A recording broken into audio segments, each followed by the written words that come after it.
Shalom saudari-saudariku, saya harap kita semua penuh sukacita sebab kita masih mendapat kesempatan berharga untuk belajar firman Tuhan.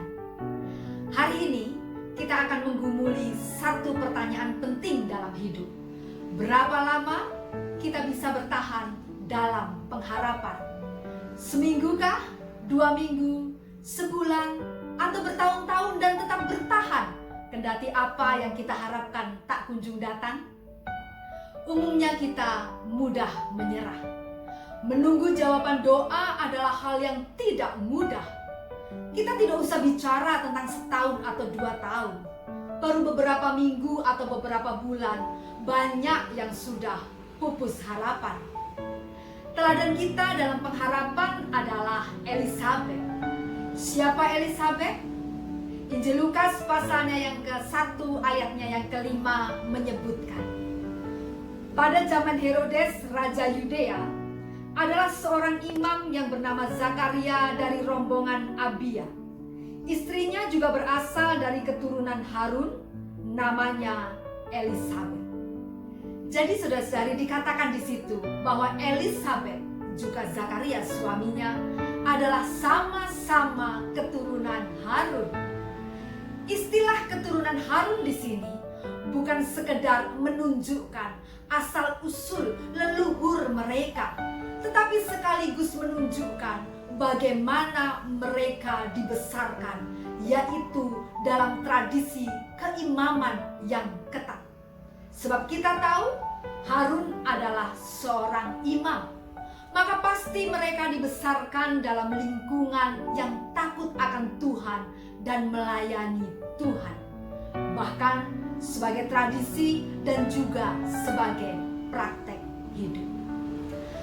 Oleh karena itu dalam ayatnya yang ke-6 dikatakan, keduanya adalah benar di hadapan Allah dan hidup menurut segala perintah dan ketetapan Tuhan dengan tidak bercacat. Saudari-saudariku, harus diakui bahwa sangat sedikit orang disebut hidup benar dan tidak bercacat dalam Alkitab. Dan di antara yang sedikit itu, Elisabet satu-satunya perempuan yang disebut dengan jelas. Sekali lagi ini menunjukkan bahwa mereka bukan hanya hidup berdasarkan tradisi, tetapi juga dalam kehidupan sehari-hari mereka terbukti mempunyai kualitas hidup benar dalam menuruti ketetapan Tuhan. Bukan kebenaran subjektif atau sesuai mayoritas, tetapi sesuai ukuran Tuhan. Walaupun demikian, saudari-saudariku, bukan berarti kehidupan mereka mulus tanpa pergumulan, tanpa penderitaan. Ayatnya yang ke-7 menunjukkan, tetapi mereka tidak mempunyai anak, sebab Elisabet mandul dan keduanya telah lanjut umurnya. Inilah yang memedihkan hati mereka, penderitaan mereka, terutama Elisabet. Sebab mandul bagi perempuan pada masa itu adalah vonis yang memposisikan perempuan semakin rendah. Bahkan di ayatnya yang ke-25 kemudian menyebut hidup tanpa anak adalah aib. Sebagaimana asumsi umat pada saat itu, ketiadaan anak adalah pertanda kehidupan yang ditolak Tuhan, yang tidak diberkati, yang bahkan dikutuk. Namun saudara-saudariku, yang paling penting dalam situasi ini adalah bahwa mereka tidak pernah berhenti berharap. Ayat yang ke-13 mengatakan, tetapi malaikat itu berkata kepadanya, jangan takut hai Zakaria, sebab doamu telah dikabulkan, dan Elisabet istrimu akan melahirkan seorang anak laki-laki bagimu, dan haruslah engkau menamai dia Yohanes. Dan dilanjutkan dengan ayat 25 yang mengatakan, inilah suatu perbuatan Tuhan bagiku, dan sekarang ia berkenan menghapuskan aibku di hadapan orang. Nampak ada kelegaan. sebab akhirnya penderitaan, aib, sesuatu yang memojokkan keberadaan Elizabeth sebagai perempuan dan istri dihapuskan Tuhan.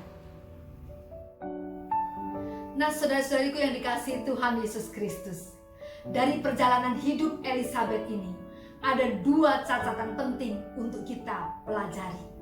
Yang pertama, penting untuk bertahan dalam pengharapan, untuk berhati-hati menantikan jawaban doa. Sebab dalam penantian, apalagi yang sangat lama sebagaimana Elizabeth, kita bisa menjadi bosan dalam penantian. Dan bahkan bukan hanya bosan, tetapi bisa lebih serius lagi. Bosan bisa dengan cepat berubah menjadi kecewa. Lalu kecewa membentuk kemarahan. Marah membuat kita berpaling, menjauh dari Tuhan.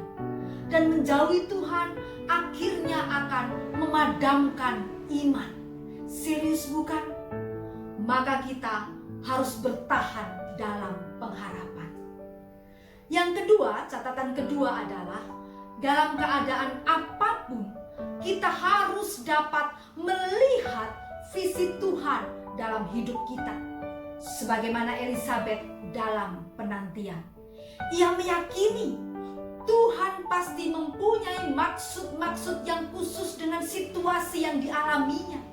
Ia menjalaninya dengan sabar. Ia tetap melayani Tuhan. Ia hidup taat dan benar.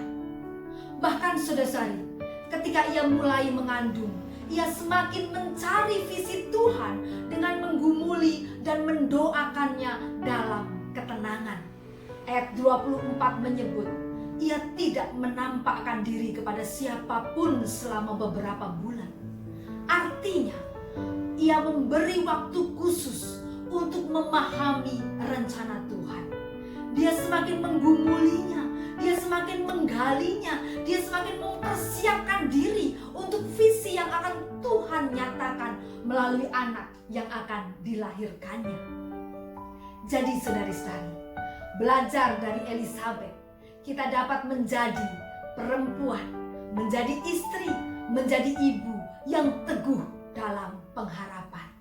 Dan juga menjadi perempuan yang cermat, melihat segala sesuatu berdasarkan visi Tuhan, dalam visi Tuhan. Hanya berpegang pada pemikiran kita sendiri bisa membahayakan.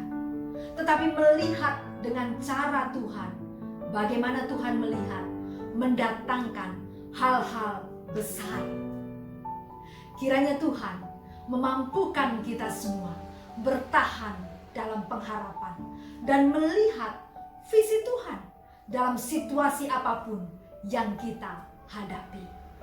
Stay safe, stay positive, and be wise. Tuhan memberkati.